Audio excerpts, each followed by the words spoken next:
आप मिलिटेंसी की बात करते हैं तो मैं अब दक्षिण की ओर रुख करती हूँ। आप सैटरडे को, शनिवार को आप कर्नाटका में थे और आपने पीएफआई की बात की कि बीजेपी की सरकार है जिसने पीएफआई को बैन किया, और थोड़ा सा उसमें विवादास्पद बयान ये भी था कि कांग्रेस जो है वो पीएफआई को उकसा रही थी। तो वहां पर जो कर्नाटका के जो कांग्रेस लीडर्स हैं वो इस बात से काफी नाराज हैं कि ये टिपिफाई किया आपने कि कांग्रेस और पीएफआई एक थी। मैंने ऐसा नहीं किया कांग्रेस और पीएफआई एक थी। मैंने ये कहा कि पीएफआई के कैडर पर अलग अलग प्रकार के केस थे, वो केस को समाप्त करने का प्रयास कांग्रेस सरकार द्वारा किया गया जिसको कोर्ट ने रोका है। अब इसमें इनको बुरा लगाने जैसा क्या, या तो आप प्रयास न करते, प्रयास करोगे तो सुनना पड़ेगा। और दूसरी ओर हमने पीएफआई को बैन किया है, सफलतापूर्वक बैन किया है। और मैं मानता हूं कि पीएफआई इस देश में धर्मांधता और कट्टरता बढ़ाने वाला ऑर्गेनाइजेशन था। टेररिज्म का एक प्रकार से रॉ मटेरियल तैयार करने का वो लोग प्रयास कर रहे थे। कई ऐसे डॉक्यूमेंट मिले हैं जो बताते हैं कि इनकी गतिविधियां देश की एकता और अखंडता के लिए अच्छी नहीं थी। तो हमने वोट बैंक की पॉलिटिक्स से ऊपर उठकर इस पर कठोरतापूर्वक बैन लगाने का फैसला किया है। पर इतने साल क्यों लग गए? मतलब सब जानते थे, खासकर कर्नाटका में सब जानते थे कि पीएफआई जो है वो टेररिज्म के साथ थी। देखिए,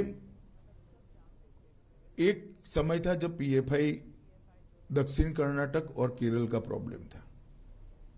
जब हमने बैन लगाने का फैसला दिया इस वक्त कि पीएफआई ने देश भर में अपना काम फैलाने का शुरुआत भी कर दी थी, काफी हद तक फैला भी चुके थे।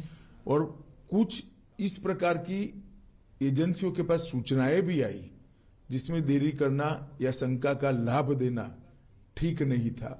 इसलिए हमने इस पर निर्णय किया और कठोरता के साथ बैन लगाया है, और बहुत अच्छे तरीके से समाज में कोई रिएक्शन आइदर और साइड से नहीं आया है। जी, आप पुत्तूर गए थे और वहां पे आपने भारत माता मंदिर का उद्घाटन भी किया था। ये दूसरा है शायद भारत माता मंदिर।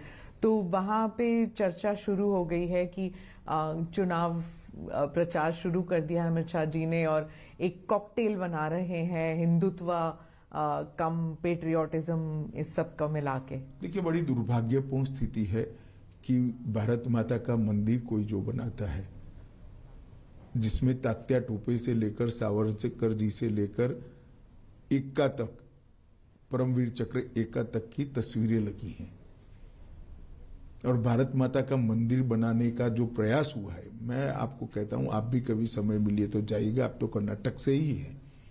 इतने अच्छे एटमॉस्फेयर में वो मंदिर को इतना शांत, क्लीन और नीट बनाया है जिस ट्रस्ट ने बनाया है, मैं तो उसको बहुत बहुत साधुवाद देना चाहता हूं।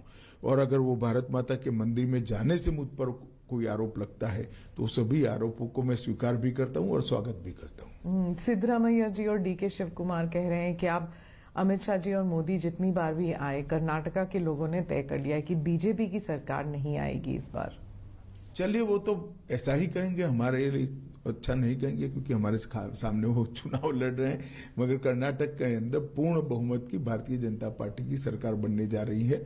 मैं कर्नाटक 4 बार गया हूं विगत 2 महीने, 5 बार गया हूं विगत 2 महीनों में। मैं आपको बताता हूं, मैंने जनता की पल्स देखी है, नरेंद्र मोदी जी की लोकप्रियता देखी है। वहां पर बहुत बड़ा मैंडेट भारतीय जनता पार्टी को मिलने जा रहा है। तटीय और दक्षिण कर्नाटका में तो होल्ड था ही बीजेपी का, लेकिन आप मानते हैं कि बाकी इलाकों में भी? नहीं, उत्तर कर्नाटक और हैदराबाद कर्नाटक में भी मैं जाकर आया हूं। जी जी। और मैंने शुरुआत तो मांड्या से करी है। मांड्या में इतनी बड़ी रैली भारतीय जनता पार्टी की कभी नहीं हुई। तो मांड्या की जनता भी अब परिवारवादी पार्टियों से खिसक कर भारतीय जनता पार्टी के डेवलपमेंट के पॉलिटिक्स को एक्सेप्ट करती है। मैं मानता हूं बहुत शुभ चिन्ह है कर्नाटक की राजनीति के लिए।